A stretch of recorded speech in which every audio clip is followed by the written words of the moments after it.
Oh, What? Mr. Pickle, I have What? an idea. I have an idea what we can talk about. Oh, okay. Yeah. What? So, Mr. Pickles, hey, welcome everybody to the Jim and Dean show. First of all, Mr. It's Pickle. No, we no, have, no, no, no, no, no, no, no? no, no. It's the Mr. Pickles and Dean show.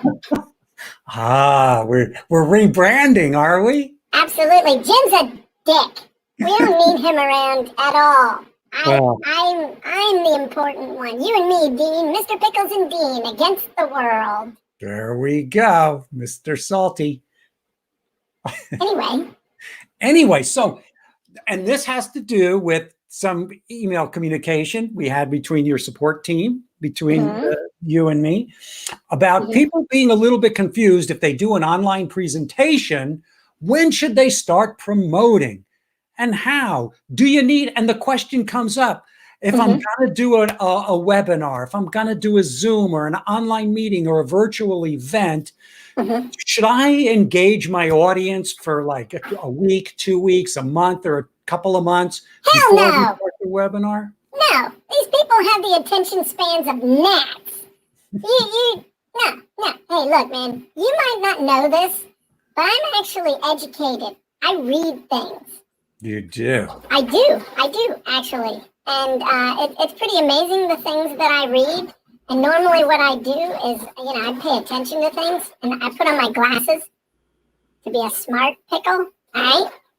So one of the things that I discovered after reading a report by GoToWebinar, after they analyzed 2.5 million online events, either that or 250,000. Who gives a shit about, a zero, okay?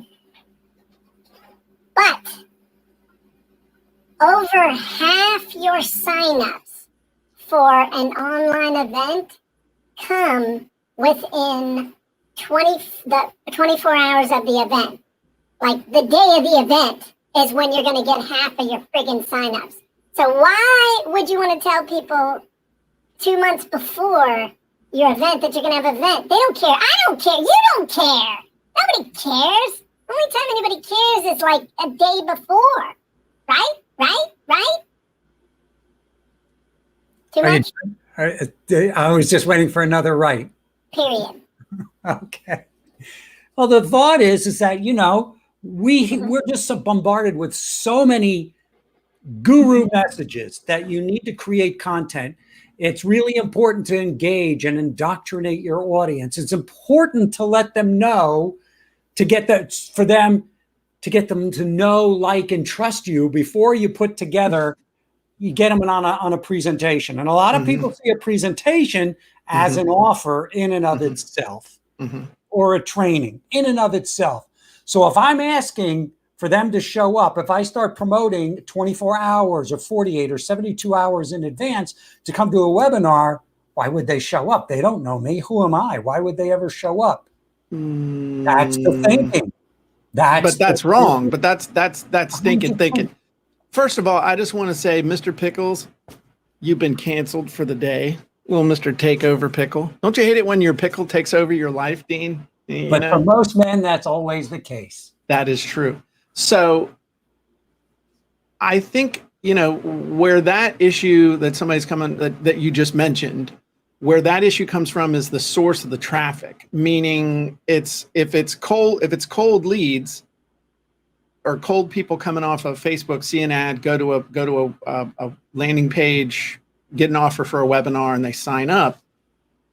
The thing is, though, they don't really give a crap about you. What got them to sign up was the offer of the webinar. So you don't really have to worry about all that much. You see what I mean? It's like people don't think that way. They see an offer, they're like, okay, yeah, I want to go to this webinar, and they either show up or they don't. If they show up, they either watch all the way through or they don't. And then if they watch all the way through, they either buy or they don't. And then your follow-up sequence is either going to get them to buy or they won't. Yes, I agree that there should be some indoctrination. In fact, in Fill My Webinar Scripts, we teach people to be able to, well, we don't just teach them, we give them 3 video indoctrination scripts that they can use on pages and send out and stuff. But again, that's all happening like 2-3 days before the webinar actually starts. It's not like you have to indoctrinate somebody for 2 months before you get them on a webinar to make an offer to them. In fact, I think that's way too long to wait, because you might condition them actually that all your stuff is free, and they don't condition that, hey, this is a info publishing business, not an info publishing charity. So I think anymore, I don't even think beyond a week. I really don't. For any kind of promo that I'm doing, I don't think beyond a week. It's like, here, hey, it's coming, here it is, here it goes. And that's the way you got to think about it. But the fact that we got that kind of support ticket with that question, that there was a firm belief that this person, in using Fill My Webinar scripts, had to somehow have this long campaign for 4 weeks or 8 weeks. And that was even in the support ticket that we got. Now, where they got that from, I don't know. I don't know, but it certainly came from somewhere. It didn't come from us. No, it didn't come from us. I'm just saying that sort of thinking, a certain percentage of the marketing population out there is thinking that way. And what you just said, I'm in agreement with, because we have the attention span of gnats, and where there's so much distraction out there. And the fact that 50% of your signups come within 24 hours of a webinar is absolutely the case. Because we're, as humans, we're pretty impulsive creatures. Well, no, yes, we are impulsive, but I think what it is that if you think about yourself. And I really believe that. But most people don't think about themselves. I know, I'm telling them to think about themselves. Think about yourself, the way you operate, the way you think about stuff. It's like you can only hang on to something in the future before. It's like, okay, great example. You ever eaten crabs? You like crabs? You like blue crabs? You ever had them? Crabs. I don't go out of my way for them, but I eat them. So like this weekend, we got crab pots on the end of the dock, pulled them up, got a dozen crabs. Not a lot of crabs this year. A dozen crabs is going for like $55. So I just pulled $55 up out of the bay. And what's interesting is that the crabs, when you try and pull them out, they all like try and hang on to the crab that you're trying to pull out with the tongs. Yeah. But when the other crab tries, like a chain of monkeys. Right. But when they try and climb out on their own, the crabs pull them back. Ah. And so that's kind of like your attention. Your attention has crabs pulling at it until finally it gets pulled down in the bucket. And all we as marketers can really do is, at least from my direct experience, is look at this from the standpoint of, I think I can hold their attention for about 3 days. I think I can build enough anticipation of the payoff that I'm promising with this webinar, with this event, with this thing. About 72 hours is about all you can hold their attention before they get so bombarded with other things that they lose track. And even on the day of the webinar, you got to beat the crap out of them like 3 times to get them to actually show up. Even, and that's where I think people mess up as well, but that's a different conversation. But I think if you literally try and hold somebody's attention for 8 weeks or 4 weeks or even 2 weeks about an upcoming event, you're wasting your time. And also, I don't think that the barrier or the threshold that you have to reach, if the promise of the payoff on the webinar is significant enough, they don't care about you. You'll take care of that on the webinar. You'll take care of that on the event. It's almost like the event will be your audition for whether they should, spend money with you or do stuff with that. Somebody just asked, do you think it's possible to sell a 1997 product on a webinar? Absolutely. Yeah. Absolutely. Or do they Absolutely. mean a product that was made in 1997? Like, you know, how to use AOL, internet dial-up. Yeah.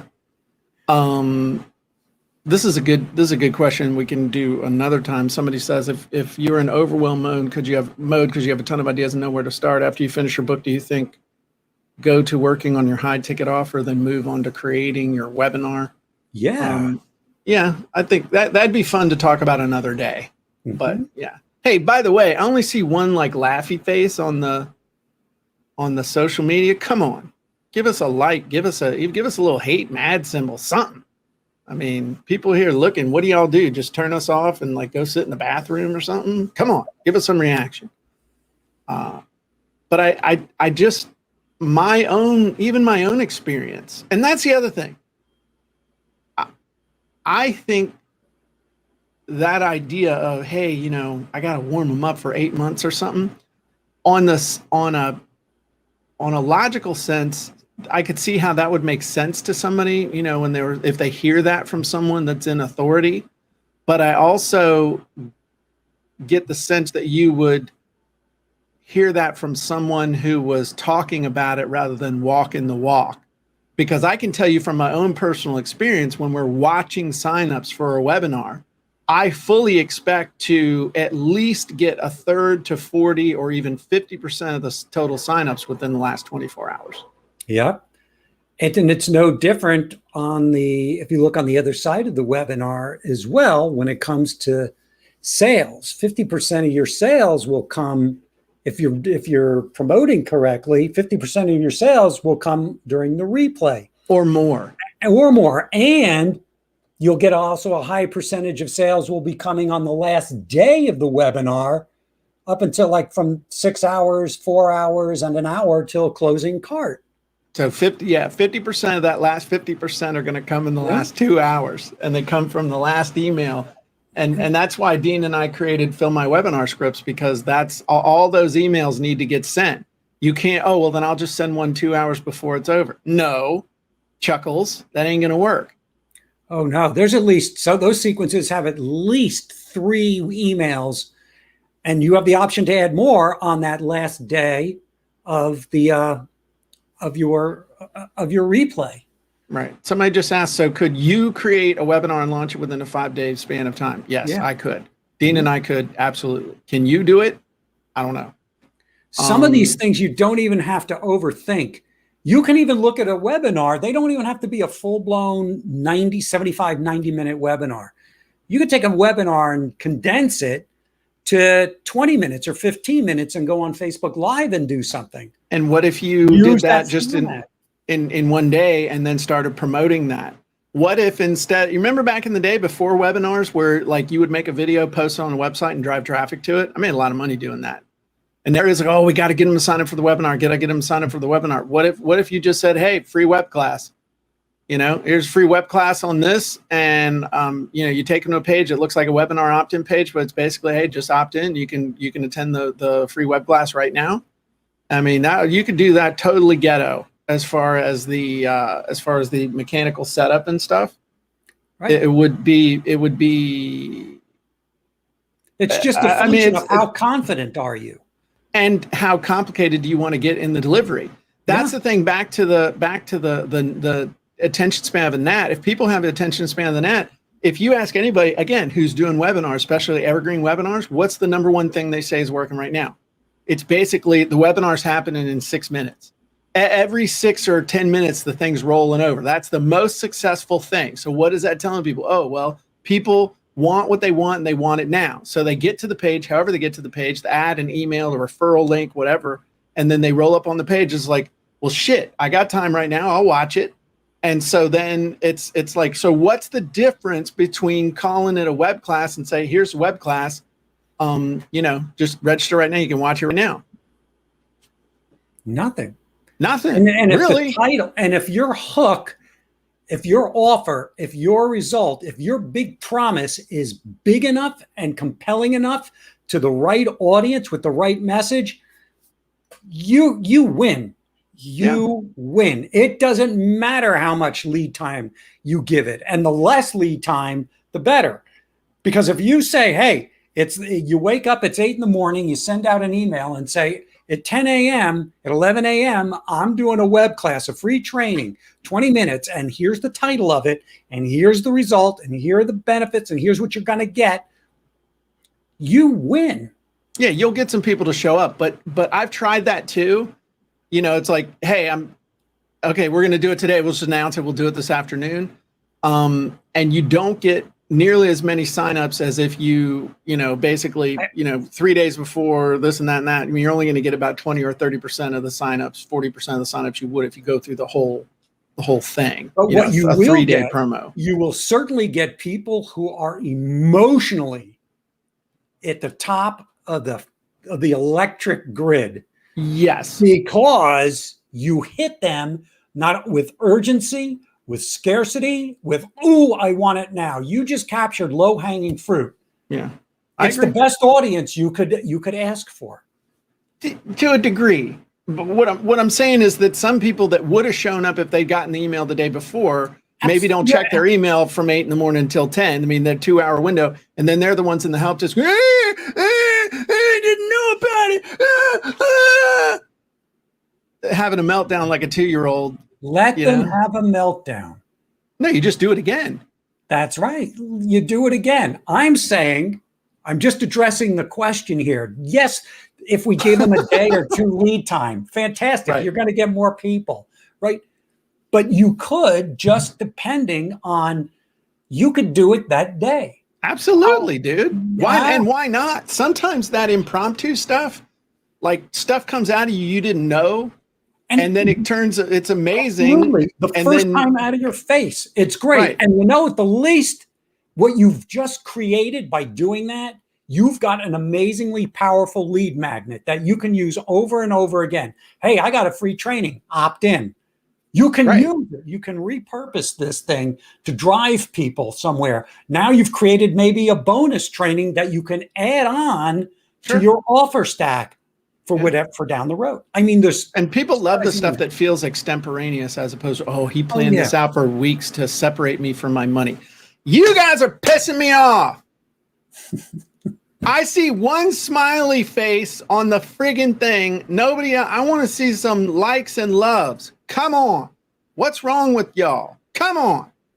Jim, you could do a webinar. I know you got to go, but you could do a webinar just by turning around, because people want to say, "Hey, do you want to hear the story about this Silver X award I got from ClickFunnels?" Oh, I thought you were going to point at the scantily clad toad lady with the right boobies. There.